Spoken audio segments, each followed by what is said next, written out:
Old Alabama Gardener here. Now in this video I'm going to show you how I grow and can dark red kidney beans. Now first thing I'm going to do is open up two furrows, and you see one lined up with that telephone pole, and I'm opening up the other one. Now I'm adding a sprinkle of triple 13 fertilizer. Then I use my hoe and mix the fertilizer into the soil. I want to plant my seeds about 18 inches apart, so I'll cut me a little piece of stick here just as a measuring tool. I'm going to plant 3 seeds 18 inches apart. If all 3 of them sprout, then I'll probably remove 1 or 2 of them.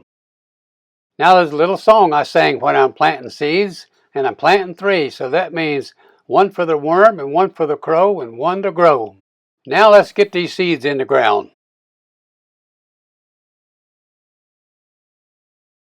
Now this is row 1, and we're going to do something a little bit different with each row, so I'll show you.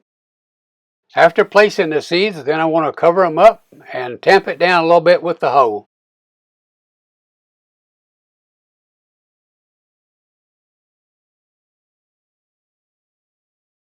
Now this is the second row, and I've already placed the bean seeds in the row, and now I'm adding a cup of rabbit poop soup on top of each place where I placed the beans.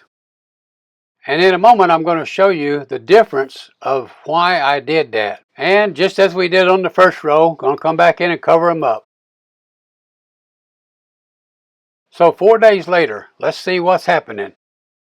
So now this is the row where I added the rabbit poop soup, in other words the water. And so look at it, the beans are already sprouting. It's only been 4 days. So that's a pretty good sign. So we'll look in a minute at the other row. Now let's see what's happening with the beans in the row that I did not add the rabbit poop soup to. So here's the beans. You can see how dry they are. Absolutely no sign of sprouting.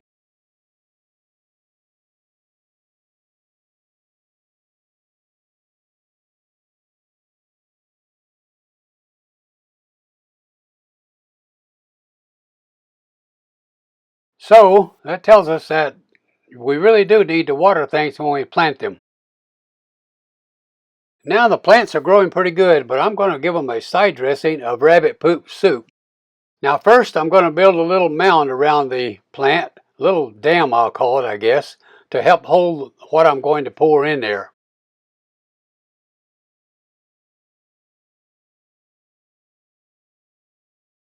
In this 18-gallon tote, I put rabbit manure and water, and then I let it set for a few days. And when you pop open that lid, the smell is going to get your attention real quick. I'm going to stir it up a little bit. Of course, that's going to make it smell worse, but I want it stirred up a little bit before I start adding it to the plants. Now, this is the first time I have done this, so I'm going to add maybe about a cup to each plant. You can see me pour it in here.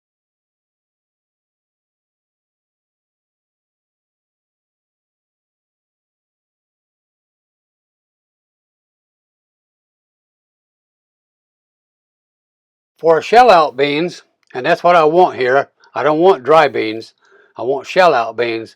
You want to pick them when their shells on the outside are yellow, probably still pliable, and the beans themselves inside are still soft. They're fully plump and fat, they're fully mature, but they're not dry. And, of course, you don't want to pick the ones that are too green, that you saw me look at that one right there and then not pick it.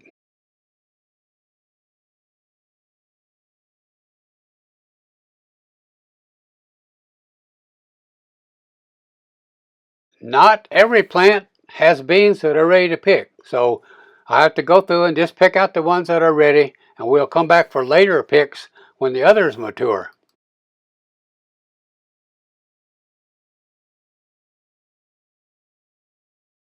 So this is our first pick. Not a lot of beans, but I don't want to waste them either.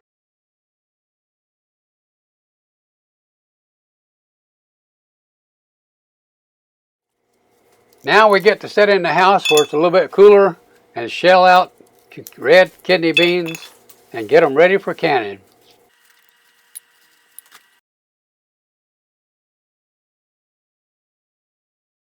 Here we are. Got them all shelled out. Look really good, don't they?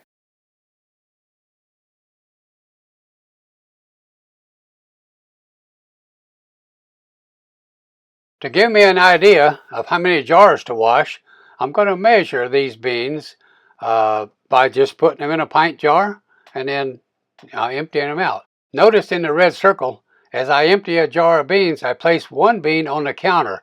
That's how I don't lose track of how many pints I put in the pot.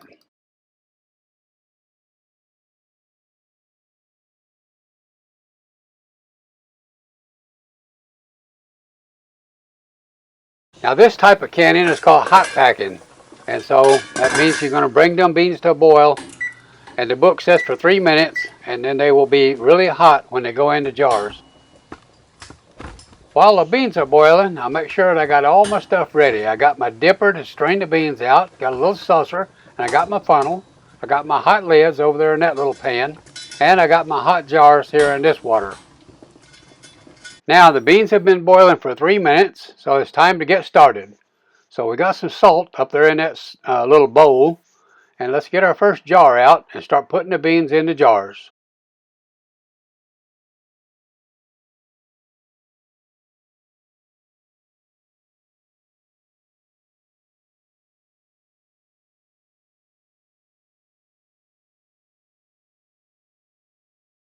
Now I got a pot of hot boiling water over there, so we're going to add water to the jar up to the headspace line, which is about an inch.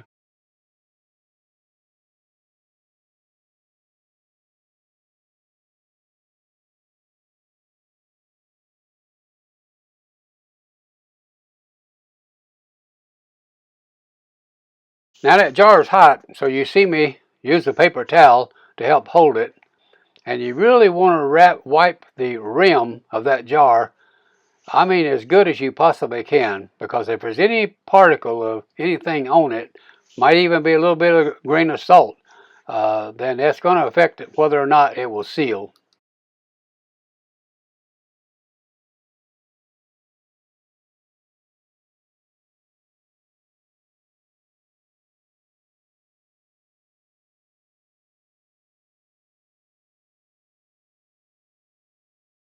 Now we're going to get a hot lid out, lay it on top of the jar, get our ring on, and tighten it down.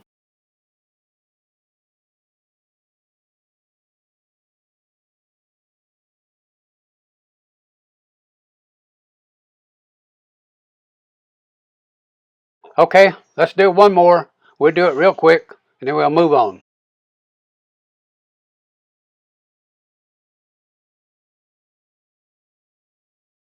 Now beans, because they are a low acid food, have to be pressure canned.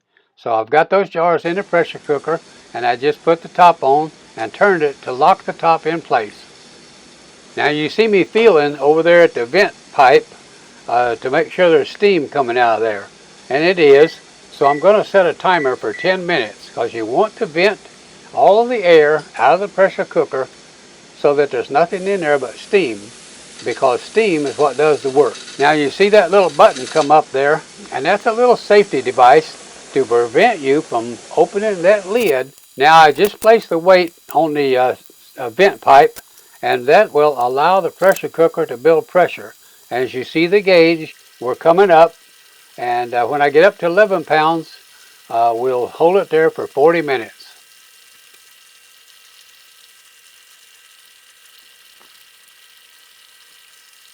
All right, the timer just went off, and it means we've held it for 40 minutes, but now you can't do anything until that pressure cooker cools down. Now I'm going to carefully move it off of the heat and let it set over on the other side and cool down.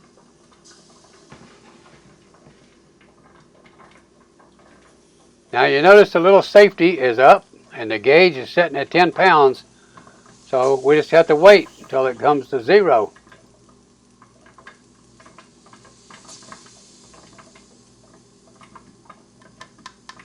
All right, our safety lock is down, And our gauge is setting at 0, and we can remove the weight off the vent pipe.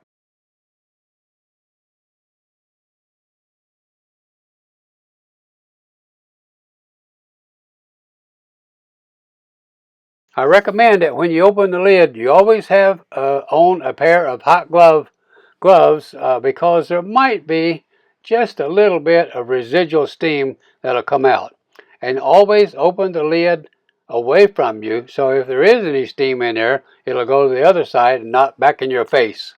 And there you are, a jar of homegrown, home-canned, dark red kidney beans, ready for soups and chili. No chemicals, nothing in that jar but good stuff for you.